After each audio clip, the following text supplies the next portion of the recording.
Progrès TV la chaîne de motivation donc ñu ngi nuyuwaat ñëpp di leen jaajëfal bu baax a baax tey ñu am mbégte ak contentement dalal benn ndaanaan ñëpp xam ko si koo xamante ni acteur politique la ñu gën koo xam si monsieur Abdoulaye Ba nekk le coordonnateur du mouvement And Dekkal Ngor de Karang monsieur Ba ñu ngi lay nuyu. ñu ngi lay fay di nuyu population bu Karang di jiital ci nuyoo bi kilifa yi ci dëkk bi imam ratib ak bépp imam bu nekk ci dëkk bi waaye di nuyu aussi waa jàngu bi di leen sant bu baax yéen waa Progrès TV di leen ñaanal yàlla li ngeen bébét nii yàlla suuxat ko ba sottil ko ba mu nekk entreprise boo xam ne ñëpp a ciy gis seen bopp incha allah. donc jërëjëf ñu ngi lay remercier bu baax a baax donc ñu gis ne monsieur Ba donc c'est un acteur politique donc ñu bëggoon a xam yow naka nga duggee si politique. bon damay sant population bu Karang d'abord ci li nga xam ne def naa ko ci carrière politique te maa ngi koy continuer te lépp ñooma politique nag daanaka dama ko teel def avant may am mën naa ne âge u voté sax ci laa ci dugg maa ngi ci dugg bi ma amee 17 ans nekkoon ndaw AJ/PADS bu Landing Savané donc bi ma demee ba am nekk majeur ci la regagné le parti démocratique sénégalais ma liggéey ci ak ponkal yu mag ku mel ni suma bàyyi bu jum nga xam ne moo ma tette ku mel ni Pa Maysa Gueye au passage maa ngi leen sant leen gërëm mais aussi di jaal bu baax la famille jum suñu bàyyi ji nga xam ne moom moo dem moo wàññeeku fan yi ci seen keppar la màggee ñu jàngal ma les premiers pas politiques c'est comme ça que je suis entré tout un début dans le parti démocratique sénégalais au niveau local donc bon ci la ñu nekk ba yàlla def le président Macky Sall président Abdoulaye Wade am confiance ci moom tegal ko ay ndomba tànk yoo xam ne mu jaar ci ministère yu bari waaye ni ki octobre 2008 ginnaaw bi nga xamee ne président Abdoulaye Wade dàq na ko assemblée ñun man bokk naa ci njëkk a démissionné parti démocratique sénégalais regagner les rangs de l'APR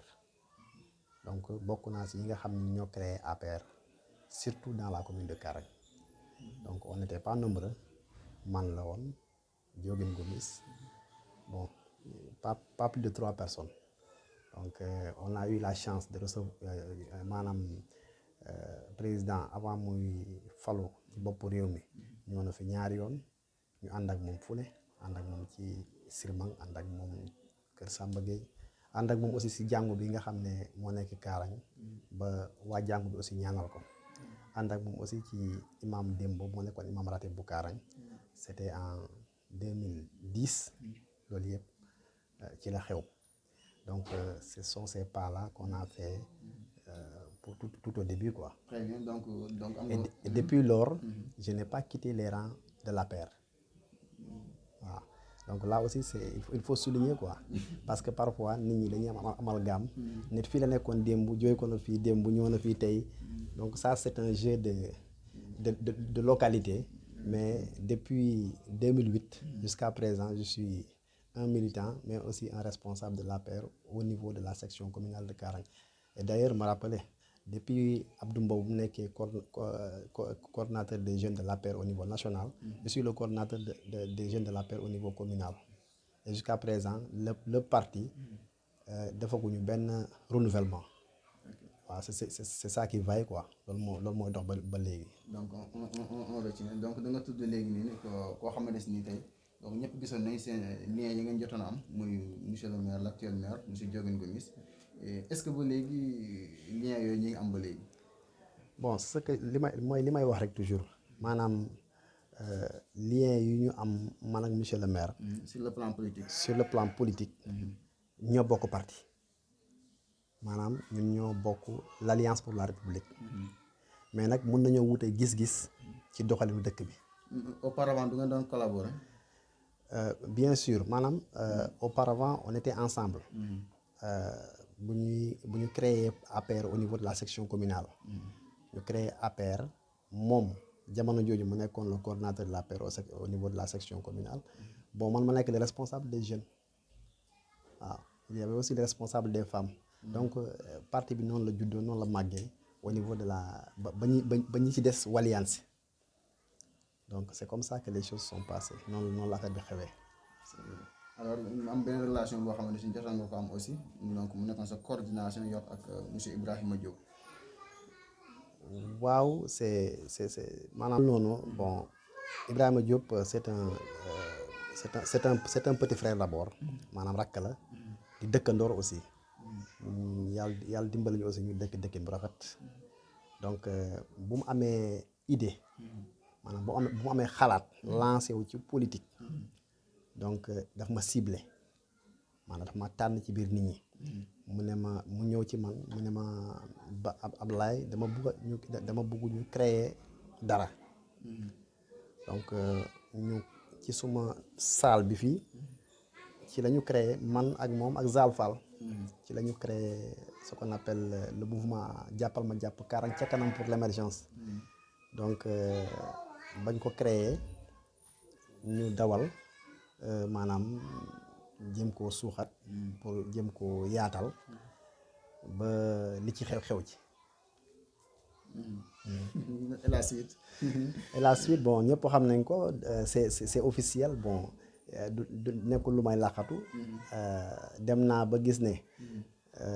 bokk nañu mbébét mooy le développement de la commune de Karang mais fañ ko bëgg a jaaree yoon yi duñ benn donc j'ai choisi mon chemin mais waaw. donc après la suite boobu ci nga créé le mouvement. ci laa créé le mouvement de Dekkal Ngor inspiré aussi toujours ci président de la son excellence monsieur Macky Sall nga xam ne ba mu njëkkee dem ba ko Abdoulaye Wade dàqee sur la section primatoriale ak assemblée nationale lim njëkk a def mooy dem élection locale ak li ñuy wax le mouvement ànd Dekkal Ngor moo ko njëkk a créé à Fatick moom lañ demee woon élection locale et il a gagné les élections locales au niveau de la commune de Fatick. est-ce que yow yaa ngi gis sa bopp bu baax a baax si APR comme yeneen leader yi ñu ciy gisee seen bopp. bon parti moom noonu lay doxee. parti du ñëpp ñoo ci gis seen bopp mais li ma leen di xamal mooy parti bi ñun ñoo ko sos. am na ci ñu nekk ministre tey man ak ñoom kese ñun ñoo ànd ci àll bi fii installer les premiers comités de l'APR parce que boobu il était question xamal askan bi ne lii am na waaw mooy Ousmane Baba Diouf mooy Mbagnick Ndiaye ñoo ñëpp bu ñu ñëwaan ñombaato dinaa bokk ci ñi nga xam ne dañuy ànd ak ñoom au fin fond de ñombaato pour jéem a installer les petits comités pour jéem a lawal li nga xam ne moom la président Macky Sall bëgg pour yegg à la station primatoriale. mais est-ce que ñooñu tey ñu ngi lay fàttaliku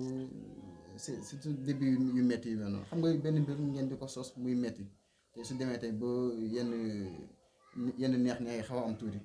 donc c'est normal que ñenn ñu mën a fàttaliku ñenn ñi mais dañuy gis ne le plus souvent les autres ont tendance à oublier les autres est-ce que c'est le cas aussi. waaw maanaam gis nga politique moom. nekkul ñu koy ña cay yëngu ñëpp ñoo ciy gis seen bopp mais ce qui est important mooy le changement bi nga xam ne le président Macky Sall changé na ko le pays waaw à travers les infrastructures yi nga xam ne moom la ñu légué mooy extension électrique bu am Karang mooy deuxième forage bi fi am mooy yokk les fonds de dotation fonds de concours genre yooyu ak bourse de sécurité familiale yooyu bokk na ci li nga xam ne moom lañ doon xaar ci président Macky Sall donc même sax bu fekkee dimbalal ma directement mais dimbalal ma indirectement donc c'est un peu ça. Alors, c'est ma compréhension de la politique. donc nangu nañ ko donc ñu gis ne aussi tey vous avez rejoint docteur Abdourahmane Diallo. vous avez rejoint le camp de docteur Abdourahmane Diallo donc vous avez am ngeen benn collaboration donc la coalition yaakaar naa Abdou 2022. donc maintenant avant ngay dugg ci docteur ci ba ngeen di collaborer tey est-ce que def nga étude yi parce que comme ni ma ko expliqué léegi rek avant ngay dugg ci monsieur Ibrahima Diop donc amoon ngeen yenn gis-gis yoo xam ne xawoon ngeen ko option vision pour Karang mais au fond am na loo xam ne da la xaw a lënt ba tax na nga am foo jëm est-ce que loolu yaakaaroon ne tey mën na la dalaat entre yow ak docteur. xam nga Babacar gis nga maanaam d'abord il faut que ma redessiner un peu suma relation ak Abdourahmane Diallo. waaw xam naa dina ma jéggal du ma wax docteur. donc Abdourahmane on s'est connu à l'école. ñoo bokkoon classe. comme ni ma bokkee woon classe ak ñeneen ñi ci des ñëpp presque toute la classe politique de Karang à part mon jeune frère Ibrahima Diop. bi ñuy jàng aussi j'ai eu la chance ma bokk ak moom benn bërëb muy Sokone après Ndakaaru xëy na bokkuñu woon lycée mais li am solo mooy on a eu la chance de travailler dans le même ASC ci benn ASC et je rappelle que mes débuts yi nga xam ne def naa ko te réussir ko mën naa ne bokk na ci li ma jiite woon ASC Dande la ñor ASC Dande la ñor j'étais le président pendant 4 ans voire 5 ans mu nekkoon ASC bu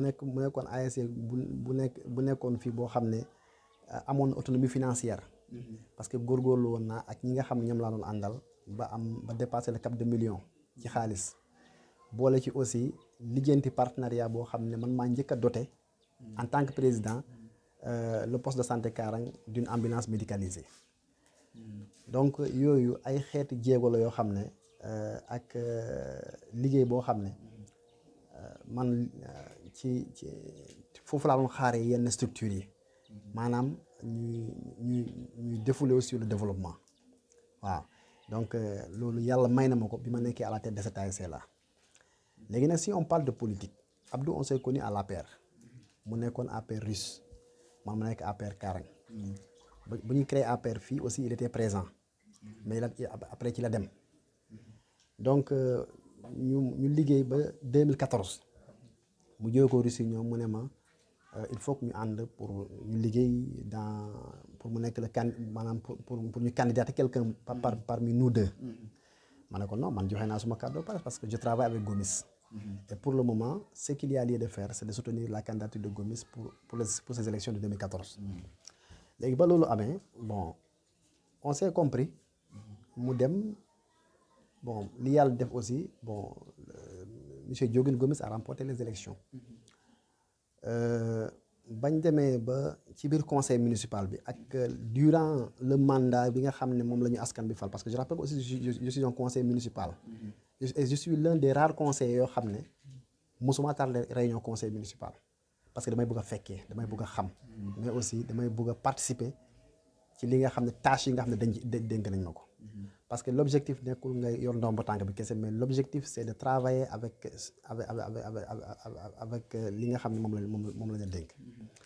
mais ci biir déroulement 7 ans yi nga xam ne moom la yàlla dénk ki yàlla dénk dëkk bi bon gis naa ci bon un certain Abdourahmane Diallo bu taxaw comme l'avocat du peuple fépp foo xam ne askan baa ngi fay jooy taxaw na fépp foo xam ne askan baa ngi fay yuuxu taxaw na seen wet fépp foo xam ne aussi nit ñi am nañu ay jafe-jafe mu ngi koy wax ba d'ailleurs ba lépp ñëwuñ buur pour wax ko moom moo koy wax bañ demee di accueillir le président Macky Sall parce que loolu il faut moo joxe comme entre parenthèse rek dafa ne ay président gestul askan wi point barre loolu kese la wax mais ndekete am na leneen lu ñuul ci sow mi am na leneen loo xam ne mu ngi waaw donc ñu ba defee ko noonu mais ñun xam nañ li xew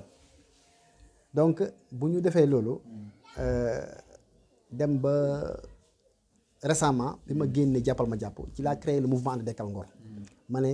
il faut que comme j'aime la politique te dama koy dund naa jéem a téye sumay nit ci laa créé le mouvement de Dekkal Ngor sumay nit démb ak tey militer encore dans le mouvement ànd Dekkal Ngor bañ militer foofu noonu j'ai vu que ci ñi nga xam ne ñoom ñoo des la carte politique de la ville de Karang nga xam ne bëriwul naam li fi ne ñun ñëpp xam nañ ko man xam naa ko bokk parce que fekkee naa démb liggéey naa ak ñoom Pa Ibou Dioum liggéey naa ak ñoom Pa Abdou Karim Fall liggéey naa ak ñoom Pa kii ni naka sa Pa Maysa Gueye donc je connais la carte politique de la ville donte je ne fais pas beaucoup de bruit mais xam naa kenn ku nekk sa capacité parce que finalement affaire bi question de xëcc wala question de fit la nekk ci kaw il faut que ñu am koo xam ne ku dëgër la koo xam ne mën na koo yóotu indi ko parce que les 9 domaines de compétence mënut a développer dëkk bi kese donc il faut que ñu am koo xam ne vraiment il sera à la hauteur des choses pour que mu mun a combattre loolu mu mun a ñoddi ci ko wàccee ko ci suuf donc ci la ñu waxtaan muy mouvement Benno Defar Kaarang ak mouvement And Dekkal Ngor ñu fusionné ko bu ñu ko fusionné maanaam bu ñu ko boolee ci la ñu créé ce qu'on appelle la coalition Abdou 2022 foofu nag bon il faut mu toj secret bi parce que bu ñu ko créé docteur daf ma ne Bah je te connais en tant que politique te xam naa ne ñor nga ci taxaw nga ci mu ne ma je te donne la peine de donner le nom à la coalition ma ne ko coalition Abdou 2022 donc tegu ci baat on a validé moo tax ñu tuddee ko la coalition Abdou 2022 coalition boobu noonu moom lañ fas yéene demee ci élection locale yi di ñëw xëy na nag les supputations maanaam ñi nga xam ne seen xel day màcc ci wàllu politique ci ban anam la ñuy demee maanaam képp kuy politique actuellement sa xel ci loolu lay dem ci ban anam la ñuy demee et je dis que ça c'est peu importe l'essentiel ce sont des élections locales ce ne sont pas des élections présidentielles du élection Macky Sall du élection Ousmane Sonko ñun ñooy tànn suñ biir ñun waa Kaarang ñun ñooy tànn suñ imam ñun ñooy tànn suñ njiit parmi les candidats qui seront là kan moo ñu doy loolu mooy affaire bi mais c'est pas une question de man Macky Sall laa àndal wala man Abdoulaye wala man kii laa àndal non ce sont des élections locales parenthèse bu ma la siy jox mooy angayo xem diggante Wula Ndiaye ak Mbagnick Ndiaye ñoo bokk benn baay bokku Ndiaye bu président Macky Sall jëlee mandat bi jox ko Wula Mbagnick Ndiaye dafa jël récépissé Ndefleng l'association séeréer mu demee ko élection locale et il a remporté les élections locales il est le maire de la commune de Ngayo Xem donc yooyu ay xeetu kii la yoo xam ne maanaam ñi nga xam ne politique ñu loolu daf leen di jaaxal ñu ne ils sont tous de l'APR Ibrahima Diop est de l'APR docteur est de l'APR Ousmane Sène est de l'APR Gomis est de l'APR kan lañ jox mandat bi kenn lañ ko ci jox mandat bi kenn lañ ko ci jox ñi ci des s'il veut se candidater wala boog s'il veut se présenter comme candidat à l'élection municipale de Kaarang mën nañoo wuti beneen mandat bi nag c'est pour avoir c'est pour s'identifier ñu xam ne kii couleur bi la demee waaw bu ko defee ñu xam militant mu woon militant mi ne couleur bii ku bëgg a voter Abdou Diallo docteur Abdourahmane Diallo couleur bii ngay jël c'est juste ça. Effectivement alors très bien donc si coalition bi yaakaar naa monsieur Ibrahima Ba aussi donc si la grande coalition la bokk donc ñu ne monsieur Ibrahima Ba monsieur Abdoulaye Ba et docteur Abdourahmane Diallo donc les gens voient que benn identité pël yi ñoom ñoo nekk foofu noonu qu'est-ce que ça vous fait. xam nga boo wax gën te ñaaw façon wax jooju noonu man suma numéro de And Dekkal Ngor séeréer la Abdourahmane Diallo docteur il travaille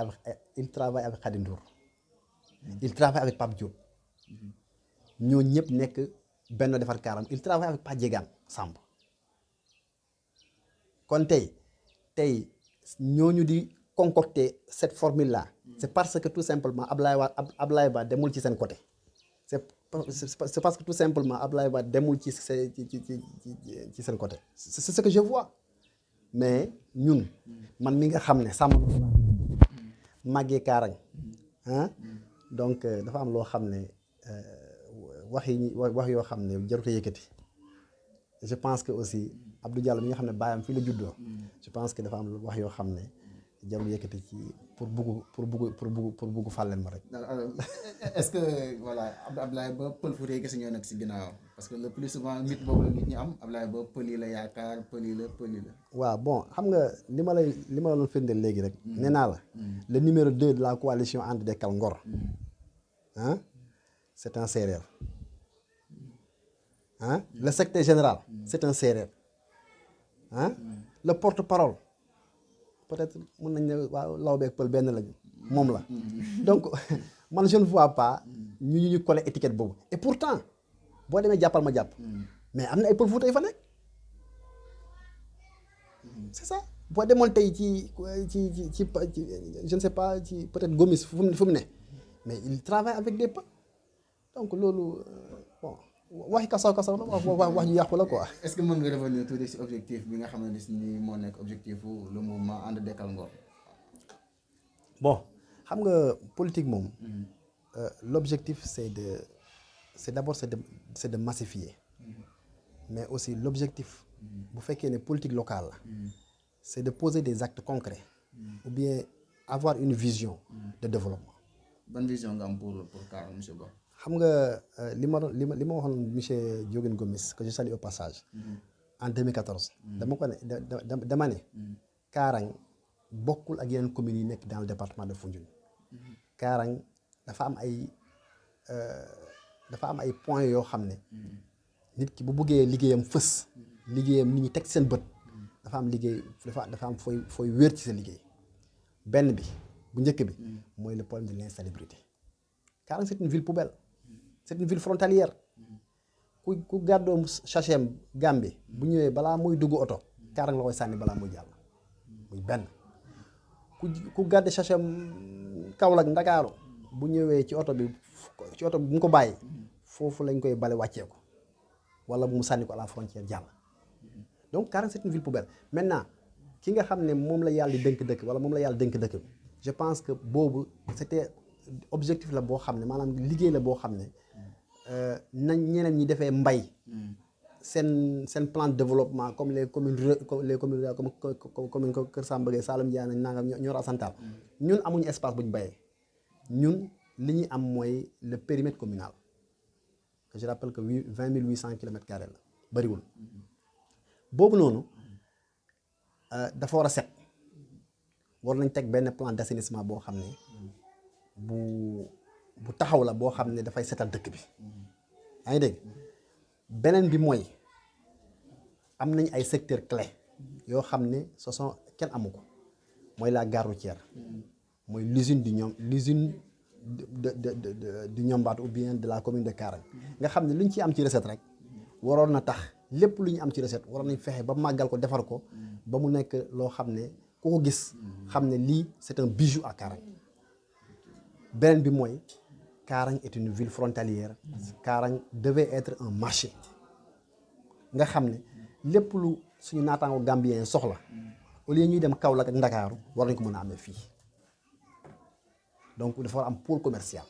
très bien alors donc am na nga foo doon laal léegi mu nekk côté insalubrité bi donc ñu gis ne am na benn projet boo xamante ni donc je salue sa monsieur Ben Saliou Ndiaye donc initié na ko Karang comment vous voyez ce projet là. xam nga c'est une chose à saluer gis nga nit bu indee projet bu mel noonu ci dëkk bu mel ni Karang il faut ñu jaajëfal ko féliciter ko c'est parce qu'il connaît xam na li nga xam ne xam na fuy metti le projet là dafa ñëw ci waxtoom waroon naa yàgg am parce que du temps du régime de Ousmane Sène créé nañu fi Karang ville propre la ko rey peut-être waroon nañ ko mën a jàngataat xoolaat ko ba ñu xam ne lii moo ko gàllankoor ba développé wul. pour yow lan moo war a mën a gàllankoor projet bi. bon moytu ko quoi. xam nga maanaam li ñuy wax setal nii maanaam compétence transférée la maanaam loo xam ne la maire moo ci war a jiital loxoom maanaam la commune ñoo ci war a jiital seen loxo commune bi ñoom ñoo ci war a dugal seen loxo jàppale ñi nga xam ne ñoom ñooy porter projet bi mais bu fekkee ne commune bi dafa seetaan nit ñi ak seen projet du dem parce que au minimum il faut une somme forfaitaire boo xam ne les ménages dañ ko joxe pour la réussite de ce projet là pour projet ba mën a réussir et de ce fait que si bu fekkee nit ñi sensibiliser wuñ leen wanuñu leen ne lii seen yëf la problème day am il faut que ñu faire comprendre que la chose elle est commune maanaam ñun ñoo bokk dëkk bi te bokk na ci loo xam ne luy rafetal dëkk bi luy taaral dëkk bi te waxoon naa ko ci benn conseil ne ko tant que amuñ dépotoir d'ordure waxuma benn de chaque quartier dafa war a am dépotoir d'ordure ñu am benn dépotoir d'ordure boo xam ne bu mag la nga xam ne quartier bu nekk boo set-setalee da ngay xam foo koy tuuri bu ko defee dépotoir d'ordure boobu nekk ay dépotoir d'ordure secondaire yoo xam ne fa la ñuy tibbee yóbbu ci dépotoir d'ordure bu mag bi mais imaginez mënoo gàddu sa mbalit wala mënoo ki gars yi mënuñu tibbee mbalit bi sanc saani dox à 3 kilomètres ne dañ koy tuuri chaque jour il faut des dépotoirs d'ordure secondaire yoo xam ne genre checkpoint lay doon ñu di ko ramasser foofu di ko yóbbu mais tant que defuñu loolu mën naa ne mën nañu am ay jafe-jafe sur le plan de la locomotion. donc le message est fort donc yaakaar naa déggandoo ngeen ko donc projet boobu nga xam ne monsieur Ben Saliou Ndiaye moo ko initié donc yaakaar ñu ngi si liggéey bi sur actuellement sax gars yi ñu ngi def ay enquête ak yeneen donc itam voilà képp ku si am ay information yoo xamante ni day gën a tax projet bi gën a ñoŋ rek donc ngeen gën see dugal seen loxo donc projet dëkk bi la donc ñu waxaat ñëpp ñu jàpp si donc ma ñëwaat encore si les objectifs maintenant mbala gis-gis bi nga xamante ni coalition bi nga xam ne yéene nga fi tey muy la coalition Abdou 2022 am ngeen ko pour Karang. waaw xam nga maanaam ay nit balaa ñuy lëkkaloo dafay fekk ñu bokk gis-gis sànq maa ngi lay wax ne docteur man ak moom jàpp naa ne mën nañoo def li ko waral mooy la muy ñaxtu noonu ci kaw man maa ngi koy liggéey ci suuf ma jàpp ne buñ boolee ñaari force yooyu noonu mën nañoo gàgganti jafe-jafe yi nga xam ne moom moo nekk ci dëkk bi c'est pas nekkul booloo pour booloo rek waaye dañuy booloo ngir indi ay saafara ci jafe-jafe yi nga xam ne les points saillants yi nga xam ne ñoom ñoo nekk ci dëkk bi. Je parle d'insalubrité mais am na problème bu gën a mag bu Karang am mooy problème de santé problème de santé. dañoo lijjantiwaat benn ambulance. problème de santé moom la njëkk am moom lañ gën a am fi mu nekk nii. C'est pas une question d'ambulance mais c'est diriger le poste de santé de Karang en centre de santé waaw une commune de 18 000 âmes war nañu dépasser le cadre d'un poste de santé loolu mooy dëgg war nañoo aussi maanaam nga xam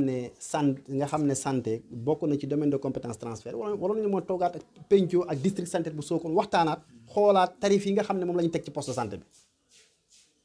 les heures de pause 5 000 francs samedi ak dimanche 5 000 francs la population n'a pas les moyens pour se payer ça war nañu moo toog waxtaan parce que lépp loo xam ne ay nit a ko tënk ay loi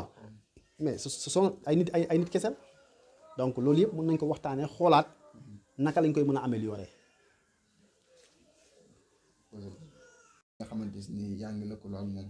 tey lan nga ñu mën a wax si docteur Abdourahmane Diallo qui est docteur Abdourahmane Diallo vraiment. La plupart d'entre eux c'est un fils de Karang. waaw doom la ci dëkk bi jàngee ci école 1. bon man ak moom ñu bokkoon classe. c'est Makodou Ndiaye bon après le BFM en 2000 on s'est séparés parce qu'il voulait rejoindre le lycée de Thiès man ma rejoindre le lycée de Valdiodio Ndiaye donc en 2003 on a réussi au bac man ak moom en 2003 après ci lañ dem université donc dans le passé loolu laa ci xamoon mais aussi c'est un membre fondateur aussi de l'ASC dans l'Agnol. Il a joué comme joueur mais aussi il a été capitaine de l'équipe donc l'autre aspect xam naa ne ku bëgg ndam la c'est une personne qui veut la gagne maanaam bëgg na gagner mais aussi bëgg na victoire maanaam bëgg na daal ndam waaw donc am yaakaar googu noonu ne mën na gàgganti la commune de Karang ci jafe-jafe yi nga xam ne moom la ñu nekk moo tax la coalition And Dekkal Ngor et la coalition Benno Defar Karang lëkkaloo fusionné juru ce qu'on appelle la coalition Abdou 2022. alors ñu gis ne le plus souvent politique bi gars yi yenn saa yi oppose bu ñi nga xam ne seen gis-gis dafa ute le plus souvent bu ñuy wax du ñu ŋañante ci wàllu programme du ñu ŋañante ci wàllum idéologie mais plutôt dañuy duggante si yàqante der lay nekk daal si ñu ma ko jàngatee. bon man ku ma xam ne man du ma façon nit kooku du ma wax ci nit ci li may wax mooy ci liñ seq liggéey maanaam le travail tey dina ma doon neex trop nga ne ma la mooy seen programme wala boog dina ma doon neex trop nga ne ndax Gomes liggéey na waaw genre question yooyu nga xam ne ce sont des questions essentielles et ce qu'on attend des politiques loolu moo am solo c'est pas la personne qui intéresse waaw mais nag parfois ñun suñu politique toujours koo àndal Modou koo àndal Daouda et du ñu xam Daouda lan moo nekk ci gafakaam wala Daouda lan moo nekk objectif am. yéen c'est vrai aussi ñu gis ne corruption da cee bëri yéen est-ce que du ba bokk na si ñi nga xam ne ñooy bokk le 2000 yeeg yooyu noonu politique boobu yaakaar naa. xam nga dafa am loo xam ne. benn politicien bu mag du temps du régime libéral man nee naa la dama yàgg ci politique. xam ci lu bari dafa am benn politicien bu ñu naan Lamine Sarr. nekkoon dans le département de Foundiougne. askanu Kaarang baal ma. dafa doon wax ne ñoom Mbaato département de Foundiougne ji koy ginaar la ñor maanaam da nga leen di suyal ñu topp la te affaire bi warul demee noonu dañoo war a xool kan moo war a mën a yóbbu yëf yi kan moo yor programme boo xam mën na koo commandre ba won ñu naka ak nan la war a jaar pour yóbbu affaire bi et c'est possible les chiffres sont là et c'est palpable am nañ des recettes pour la commune de Karang am nañ ay recettes au niveau du marché am nañ ay recettes au niveau de la gare routière am nañ ay recettes au niveau de Jakarta am nañ ay patentes plus de 400 voire 600 boutiques dans la commune de Karang yooyu yëpp ay xeetu kii yoo xam ne buñ ko ak fonds de dotation fonds de concours ak fekel bi yooyu yëpp boo ko boolee mu nekk ay millions yaa ngi dégg yooyu mën nañ ci sukkandiku teg benn plan de développement mais malheureusement pour nous les politiques ñun boog ñi nga duñ ciy wax te dañ ci war a wax waaw. jërëjëf pour suggestion bi donc yaakaar naa incha allah dinañ gën a xootalaat ci li mel noonu donc ñu gis ne Karang bi mu nekkee mairie ba léegi ñu ngi ko érigé en commune ba léegi est-ce que Karang est bien parti. bon xam nga maanaam ñi nga xam ne xam nañu. Karang dëkk bu bees la. Karang dëkk la boo xam ne yàggul. waaye vitesse développement bi mu am sa position géographique moo ko may maanaam ni mu positionné ci réew mi moo ko may maanaam dafa am frontière ñaari frontière naturelle moo ko bloqué sax pour mu gën a yaatu nii mooy le parc national du delta de Saloum ak la frontière avec la Gambie nga xam ne frontière yooyu mënagul a déplacé wu benn bi sax mën a déplacé mooy le parc national du delta de Saloum mais la frontière naturelle avec la République sœur de Gambie boobu mënut a déplacé wu yaa ngi dégg kon côté boobu noonu mënuñ ci am yokkute mënul yaatu waaye soo ko maanaam tendance maanaam li nga xam ne gis nañ ko ci at yi mujj yi Karang a connu une bombe démographique Karang c'est ak maanaam sanc saadi ku ko xamoon bu njëkk ak léegi nii du benn donc rapidement la ville a doublé de population ci inscription ak ci réinscription yi ci liste électorale yi Karang lu mu ci enregistré 1000 et quelques 1100 chiffre bi 1100 et quelques la mais amul benn commune ci département de Foundiougne bu am chiffre boobu noonu pour won la cette vitesse démographique bi nga xam ne moom moo nekk dans la commune de Karang te vitesse démographique boo ko foo ko déggee rek day indi ay jafe-jafe sur tous les plans day indi ay jafe-jafe sur le plan de l'assainissement sur le plan de la santé sur le plan de la sécurité et sur pas mal de problèmes alhamdulillah yàlla may nañu benn brigade gendarmerie comme tous les autres secteurs frontaliers am nañu aussi un commissariat de police même si le commissariat de police est spécial mais parfois ñu ngi dugal seen loxo ci liggéey bi donc loolu lu ñu rafetlu la mais vitesse de développement dëkk bi dafa nécessiter parfaitement un plan d'aménagement du territoire mais ni ñu bàyyee yenn quartiers yi ñuy développé wu jafe-jafe lay indi ëllëg surtout sur le plan du lotissement ou bien de l'aménagement waaw. léegi ñu xot ci mbir mi quoi est-ce que Karang niveau développement bi avancé na ou pas par rapport ak Karang démb ak Karang tey est-ce que am na changement. bon li ñu doon xaar quoi surtout si autorité yooyu noonu. donc bon Ousmane Sène monsieur Diogane Gomis. man du ma wax nit ki deful dara. man bokkuma ci woy politique yi nga xam ne damay bëgg dëkk taxaw naa nit ki defu fi dara je ne le ferai pas. kenn ku nekk est-ce que moo nañ xaar lu ëpp li jot a am tey. kenn ku nekk Ousmane Sène ba ko yàlla dénkee dëkk bi de 2009 à 2014 am na ay jéego yu mu fi def il faut le reconnaître 2019 am na aussi progrès yoo xam ne conseil municipal bu Karang mais aussi li gën maanaam activités yi gën a am solo maanaam jéego yi gën a am solo yoo xam ne jaar na ci maanaam ay investissement yoo xam ne ñëw nañ ci commune bi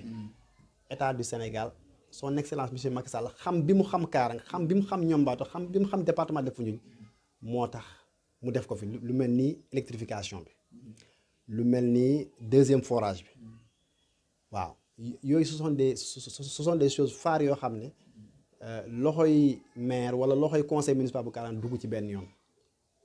donc extension bi ngeen di gis ni même fan yii nii rek c'est un programme boo xam ne c'est lancé par l'État boo xam ne waaw. jërëjëf donc ñu ngi lay jaajëfal bu baax a baax. donc bu fekkee am na leen loo ci bëggoon a yokkaat aussi yenn point. bon li may wax mooy par rapport ak la politique locale surtout ñun la coalition Abdou 2022 bon dañoo fas yéene ànd liggéeyal Karang parce que xam nañu fan mooy metti on connaît les points qu'il faut améliorer et ces points là santé ci la bokk éducation ci la bokk assainissement hygiène propreté ci la bokk ak yeneen ak les groupements de féminines là il faut les organiser les jeunes aussi il faut les organiser et revoir la politique sportive aussi pour essayer de les booster essayer de les encadrer et de les aider dimbale leen ci li nga xam ne moom la ñuy dox léegi nag moo tax ñun on a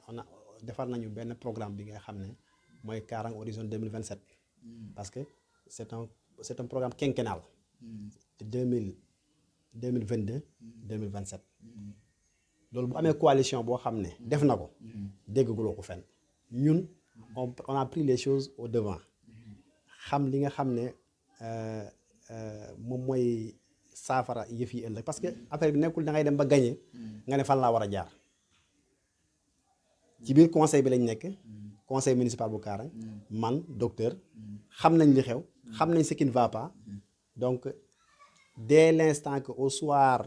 du 23 ou bien du 22 février janvier 2022 ñun xam nañ fu ñu jëm et nous sommes très optimistes parce que Karang